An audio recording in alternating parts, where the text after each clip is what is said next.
Assalamualaikum warahmatullahi wabarakatuh. Salam guru penggerak. Perkenalkan, nama saya Endang Sukmawati SPD. Saya calon guru penggerak angkatan 9 Kabupaten Sumbawa, NTB.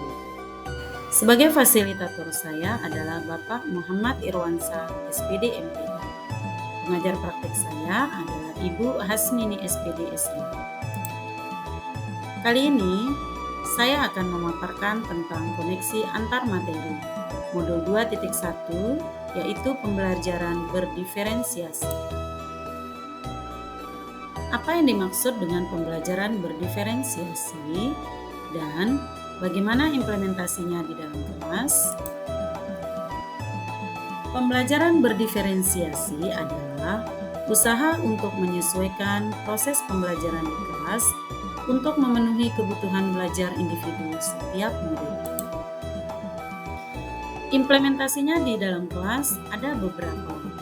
Pertama, menentukan tujuan pembelajaran dengan jelas. Dua, memetakan kebutuhan belajar murid, yaitu seperti kesiapan belajar, minat, dan profil belajar murid. Tiga, menganalisis penerapan 3 strategi pembelajaran, yaitu tentang konten, proses, dan produk. Kemudian yang keempat adalah menentukan rencana pembelajaran berdiferensiasi yang akan dilakukan di dalam kelas. Kemudian yang kelima adalah melakukan asesmen atau penilaian yang berkelanjutan. Kemudian bagaimana pembelajaran berdiferensiasi dapat memenuhi kebutuhan belajar murid dan mendapat hasil belajar yang optimal. Untuk dapat memenuhi kebutuhan belajar murid, di sini guru harus memperhatikan 3 aspek berikut, yaitu pertama, memperhatikan kesiapan belajar murid atau readiness. Yang kedua adalah memperhatikan minat belajar murid. Kemudian yang ketiga adalah memperhatikan profil belajar murid.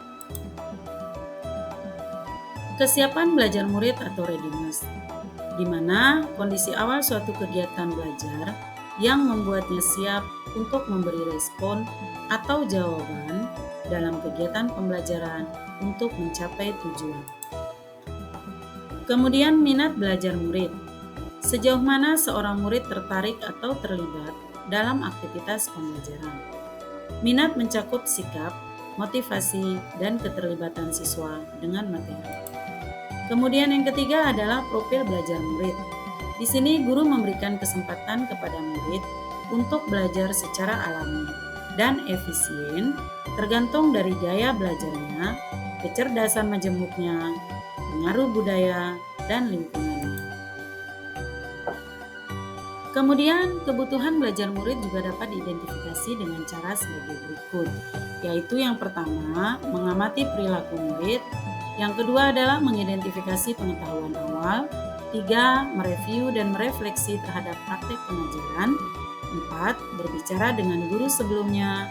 5. Membaca rapot murid di kelas sebelumnya. Kemudian yang keenam adalah menggunakan berbagai penilaian formatif dan diagnostik. Strategi pembelajaran berdiferensiasi itu ada 3 langkah, yaitu yang pertama, menggunakan diferensiasi konten. Kedua, menggunakan diferensiasi proses, dan yang ketiga adalah melakukan diferensiasi produk. Strategi pembelajaran berdiferensiasi konten yaitu berhubungan dengan apa yang diajarkan kepada murid.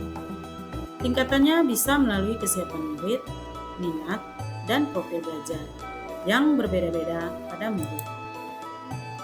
Kemudian diferensiasi proses, di mana pembelajaran yang membedakan proses yang harus dijalani murid untuk bisa memahami konten atau materi pelajaran. Kemudian yang ketiga adalah diferensiasi produk, sebagai bukti yang menunjukkan apa yang siswa telah pahami dalam membedakan dan memodifikasi produk sebagai hasil belajar, penerapan, dan pengembangan terhadap apa yang telah siswa pelajari. Nah, dalam hal ini, bagaimanakah keterkaitan antara materi modul 2.1 dengan modul yang dipelajari sebelumnya?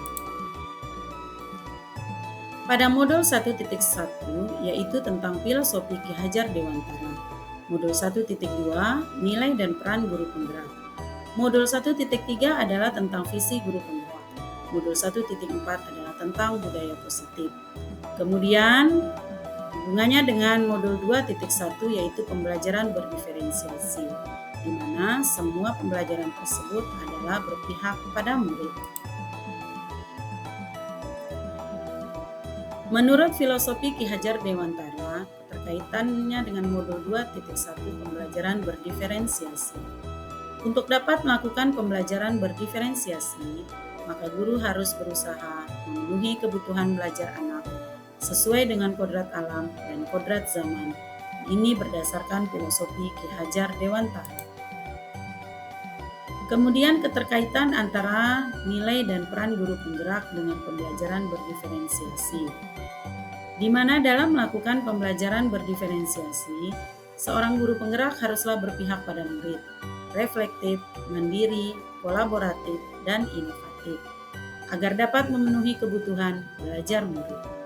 Dengan demikian, seorang guru penggerak dapat mewujudkan kepemimpinan murid dengan menuntun murid dalam merdeka belajar.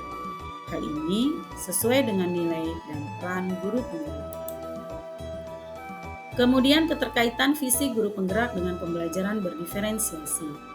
Pembelajaran berdiferensiasi dapat menjadi salah satu strategi untuk mewujudkan visi guru penggerak yang berpihak pada murid.